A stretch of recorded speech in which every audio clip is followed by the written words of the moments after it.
दोस्तों हम एक बार फिर आपके लिए लेकर आ गए हैं 23 सितंबर शिफ्ट 2 के मोस्ट ऑथेंटिक जीके के क्वेश्चन।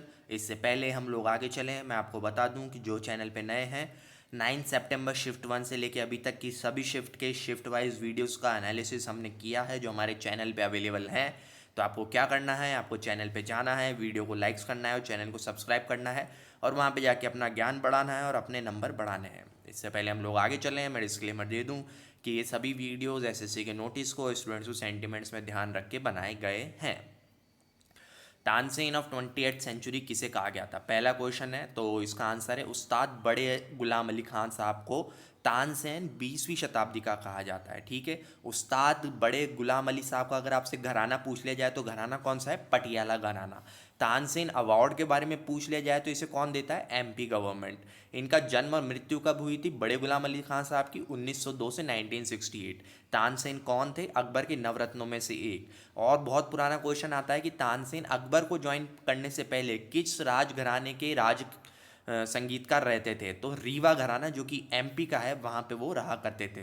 तानसेन की जन्मभूमि कौन सी है, वो है ग्वालियर। ये सभी चीज़ें हम लोग डिस्कस कर चुके हैं, तो ये सब बातें आपको याद रहनी चाहिए। ठीक है दोस्तों, हम लोग आगे बढ़ें उससे पहले बता दूं कि हम लोगों ने इस वीडियो के लिए 500 लाइक्स का टारगेट रखा है। तो अगर आप वीडियो देख रहे हैं और तब तक 500 लाइक्स नहीं हुए हैं तो प्लीज़ वीडियो को लाइक करें, उसी से हमें मोटिवेशन मिलता है। हम आपको कोई टेक्स्ट बुक की टेस्ट सीरीज़ नहीं बेचना चाह रहे, कोई भी आपको 49 रुपीज़ में पीडीएफ नहीं बेचना चाह रहे हैं, केवल आपका मोटिवेशन ही हमको कंटिन्यू करने का रखता है। ठीक है, Zn+H2SO4 भिड़ेंगे तो कौन सी गैस निकलेगी। खौलते हुए तेजाब में अगर आप जिंक को डाल देंगे तो बाहर क्या निकलेगा। ये पहले डिस्कस हो चुका है 17 सितंबर को, इसीलिए मैं लिख के लाया हूँ, उस समय हमने बेसिक फार्मूला से करा था। तो अगर कोई भी मेटल तेजाब में डाला जाता है तो हमेशा हाइड्रोजन गैस के बुलबुले निकलते हैं और बनता क्या है, मेटल सल्फेट। यहाँ पे क्या निकलेगी, हाइड्रोजन गैस, बनेगा क्या, जिंक सल्फेट। 17 शिफ्ट फर्स्ट का रिपीट है, जिन्होंने हमारा एनालिसिस देखा है वो करके आ गए होंगे। इंडिपेंडेंट लेबर पार्टी की स्थापना किसने करी थी। ठीक है, वैसे तो मतलब श्रमिक कभी इंडिपेंडेंट नहीं हो सकता, तो नाम में विरोधाभास है, लेकिन फिर भी इंडिपेंडेंट लेबर पार्टी फाउंड करी गई थी बाबा साहब भीमराव अंबेडकर के द्वारा। अगर ईयर पूछ लिया जाता है तो 1936। फिर 1937 में प्रोविंशियल इलेक्शन हुए थे भारत में, उनमें इन्होंने 17 सीटों में अपने उम्मीदवार उठा रहे थे, जिसमें उन 17 में से 15 सीटों पे ये लोग जीते थे। बहुत ही धमाकेदार परफॉर्मेंस रही थी इंडिपेंडेंट लेबर पार्टी की, और इस वीडियो की भी धमाकेदार परफॉर्मेंस रहे, इसलिए आपको क्या करना है, लाइक का बटन दबाना है। ठीक है, who demanded complete independence in 1929। Exact language शायद इसकी थोड़ी सी अलग है, कौन से सेशन पूछा था या किस व्यक्ति ने पूछा था, तो हम पूरा ही डिस्कस कर देते हैं। आंसर है पंडित जवाहरलाल नेहरू जी ने पूर्ण स्वराज की मांग करी थी। पूर्ण स्वराज की मांग कौन से वर्ष में हुई थी, 1929 में। वो पवित्र स्थान कौन सा था इस भारतवर्ष का जहाँ पे पूर्ण स्वराज की मांग हुई थी, तो वो था लाहौर सेशन ऑफ कांग्रेस। अब तो खैर पाकिस्तान में जाके अपवित्र हो गया है, लेकिन तब पवित्र हुआ करता था। कांग्रेस ऑल्सो सेलिब्रेटेड 26 जनवरी 1930 एज पूर्ण स्वराज दिवस। 26 जनवरी 1930 को कांग्रेस ने उस समय में पूर्ण स्वराज दिवस मनाया था। चाचा नेहरू रवि नदी के किनारे गए थे, तिरंगा झंडा फहराया था। ये भी क्वेश्चन पूछा जाता है, तिरंगा झंडा किस नदी के किनारे फहराया गया था। ठीक है, और 26 जनवरी 1930 का ध्यान रखते हुए ही हमने अपना कॉन्स्टिट्यूशन का जो अडॉप्शन डे रखा था वो 26 जनवरी रखा था, इसीलिए वो हमारा गणतंत्र दिवस भी है। ठीक है, ये सारी कहानी हमें याद रखनी है। India won how many cricket world cup. अब इसमें कुछ लोग बोल रहे हैं कि 50 ओवर का पूछा था, और कुछ लोग बोल रहे हैं कि टोटल आईसीसी कितने वर्ल्ड कप इंडिया जीत चुका है। तो बच्चे बच्चे को ये सवाल पता है कि T20 world cup Mahendra Singh Dhoni 2007 में उनकी लहराती हुई जुल्फें और हाथों में लहराता हुआ वो T20 वर्ल्ड कप की ट्रॉफी, पहला T20 का संस्करण, और भारत उसमें जीता था। 2024 hitman Rohit Sharma final match में अपने जीता के लेकर के आए थे। 50 ओवर 1983 लेजेंड कपिल देव की कप्तानी में हमने 50 ओवर का पहला वर्ल्ड कप उस समय के जायंट वेस्ट इंडीज़ को हरा के जीता था। वेन्यू था इंग्लैंड। ठीक है, 50 ओवर का दूसरा वर्ल्ड कप महेंद्र सिंह धोनी, इस बार लहराते हुए बाल नहीं लेकिन लहराती हुई ट्रॉफी हाथ में, 2011। ठीक है, ये सब कहानी हमें याद रखनी है। Artist related to Kuchipudi. अब ये ऑप्शन बेस्ड है, लेकिन उसमें ऑप्शन में आपको एक ऑप्शन वेम्पति चीना सत्यम दिया हुआ था। ठीक है, तो वो ही करेक्ट आंसर है। और कौन कौन कुचिपुड़ी से फेमस है, राजा रेड्डी, और कौन कौन, हलीम खान। ठीक है, कुचिपुड़ी है कहाँ का, आंध्र प्रदेश का। कौन सी जगह है, गांव है कुचिपुड़ी, जिसके नाम पे इस संगीत का नाटक जो है कुचिपुड़ी पड़ा है। ट्रिब्यूटरीज ऑफ रिवर गंगा पूछी थी, अगेन ऑप्शन बेस्ड है, इसमें से कौन सी है या नहीं है ऐसे कुछ पूछा गया था क्वेश्चन में देखे। तो हमें याद रखना है कि अगर लेफ्ट बैंक मतलब कोई भी नदी को उसके लेफ्ट साइड से कौन आके मिलती है, तो गंगा को लेफ्ट साइड से आके कौन मिलती है, गोमती, घग्गर, गंडक, कोसी, महानंदा, ठीक है। राइट बैंक मतलब राइट साइड से आके कौन मिलती है, यमुना, सन, दामोदर, ये पुन, अरे यार ये थोड़ा क्या एडिटिंग में गड़बड़ हो गई, पुन कोई नदी नहीं है भारत की, ठीक है, आपको ये ध्यान रखना है। आर्टिकल 124 से लेकर 127 तक किससे रिलेटेड है, तो ये हमें पता होना चाहिए किससे रिलेटेड है, सुप्रीम कोर्ट से रिलेटेड है, ठीक है। और दोस्तों 500 लाइक्स का हमने टारगेट रखा है, अगर आप वीडियो देख रहे हैं तब तक 500 लाइक्स नहीं हुए हैं तो प्लीज़ हमें सपोर्ट करें, आप लाइक का बटन दबाएं, आपका कुछ नहीं जाएगा, हमें मोटिवेशन ज़रूर मिल जाएगा।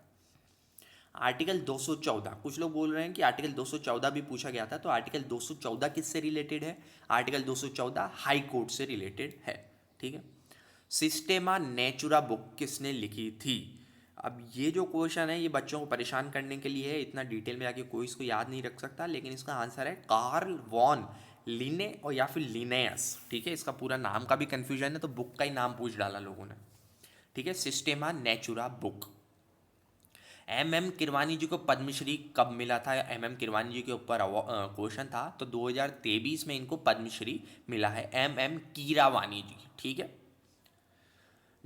अगर आप भारतीय झंडे की डिसरेस्पेक्ट करते हैं तो आप भारतीय संविधान के कौन से अनुच्छेद का उल्लंघन कर रहे हैं, ये क्वेश्चन था, ठीक है। तो आर्टिकल 51A हमें पता है फंडामेंटल ड्यूटीज़, और उसमें भी पहली फंडामेंटल ड्यूटी का ही आप उल्लंघन कर रहे हैं। फंडामेंटल ड्यूटी से रिलेटेड हम सारी कहानी गा चुके हैं, स्वर्ण सिंह कमेटी ने रिकमेंड करी थी 8, हमने अडॉप्ट करी 10, 86 संविधान संशोधन में हमने 11वीं अडॉप्ट करी, और ये सारी बातें हैं कहाँ से अडॉप्ट करी, यूएसएसआर से। क्या लीगली एनफोर्सेबल है, मतलब क्या कोई अगर फंडामेंटल ड्यूटी का वायलेशन करता है तो उसे जेल डाला जा सकता है, डायरेक्टली नहीं, कोई रूल बनाओगे तो ही डाला जा सकता है, ठीक है।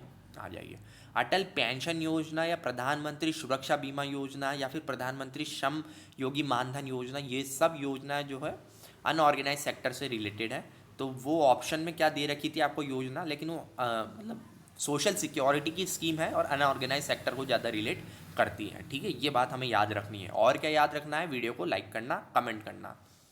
केथी Bihu is celebrated in which month, नीचता की पराकाष्ठा पे जब एसएससी उतर आएगा तो ऐसे सवाल पूछेगा, बिहू किस राज्य का है वो सब तो पूछा जा सकता है, लेकिन बिहू में भी डिस्टिंग्विश करके मंथ पूछ डालना नीचता की पराकाष्ठा है। हम आपको बता दें लेकिन आगे की शिफ्ट के लिए कि ये अक्टूबर में मनाया जाता है, एक्चुअली बिहू आसाम का है और साल भर में 3 बिहू मनाए जाते हैं, एक तो है केथी बिहू, अच्छा शुरू से चालू करते हैं, इसे जनवरी साल शुरू होता है तो उसको माघ बिहू कहा जाता है। उसके बाद जो गर्मियों में मनाया जाता है उसको बोहोग या फिर रोंगोली बिहू कहा जाता है। जो अक्टूबर में साल का सबसे अंतिम बिहू होता है उसे केथी बिहू कहते हैं। तो अगर एसएससी आगे नीचता करे तो आप होशियार बने, ये डाटा याद रखें, ठीक है। विच दिल्ली सल्तनत ruler believed in consolidation rather than expansion, Delhi सल्तनत यानी गुलाम शासक ऐसा कौन सा था जिसने अपने राज्य को संरक्षित करने में, उसे मजबूत करने पे ज़्यादा बिलीव करता था, इसकी बजाय कि उस राज्य का विस्तार किया जाए, ठीक है। ये किसकी संतुष्टि की भावना रही थी, दिल्ली सल्तनत के एक राजा हुए बलवान, जिन्होंने क्या करा कि अपने जो नोबल्स थे उनको सजदा और पाबोज इंट्रोड्यूस कराया। इसमें क्या होता था कि आप अगर हमारे नोबल्स हैं, नोबल्स मतलब जो इस्लामिक क्लेरिक थे, तो भी आप सुल्तान को नमस्कार नहीं करेंगे, आप पाँव चूम के नमस्कार करेंगे। वो थे बलवान, बल होना चाहिए कि पावरफुल अथॉरिटी को भी पाँव चुमवा दे, ठीक है। बलवान ऐसे राजा थे जिन्होंने कहा कि मुझे तो राज्य सुरक्षित रखना है। Other name for vitamin C, देखिए ये पहले डिस्कस हो चुका है, सभी विटामिन के मैं पुरानी वाली शिफ्टों में डिस्कस कर चुका हूँ। जो लोग हमारे एनालिसिस नहीं देखते उन्हें नुकसान है, आप वीडियो को लाइक करें। विटामिन सी का अदर नेम क्या है, एस्कॉर्बिक एसिड, ठीक है, ये हमें याद रखना है। नॉट अ खरीफ क्रॉप, कुछ खरीफ मतलब कुछ क्रॉप्स दी गई थी, उनमें से पता करना था कि खरीफ क्रॉप कौन सी नहीं है, तो वहाँ पे एक वीट ऑप्शन था, तो वो वीट ही आंसर है। तो वीट क्या है, राबी क्रॉप, राबी की और कौन कौन सी क्रॉप है हमें याद रखनी है गाने की तरह, wheat, barley, peas, gram and mustard, ठीक है। आ जाइए, 2022-23 हॉकी वर्ल्ड कप कहाँ पे हुआ है, भुवनेश्वर। ये रिपीट क्वेश्चन है दोस्तों, तो अभी हम लोगों को इतने ही क्वेश्चन पता चले हैं, आगे के लिए हम लोग फिर आपसे जुड़ेंगे, तभी तक के लिए आप वीडियो को लाइक करें, चैनल को सब्सक्राइब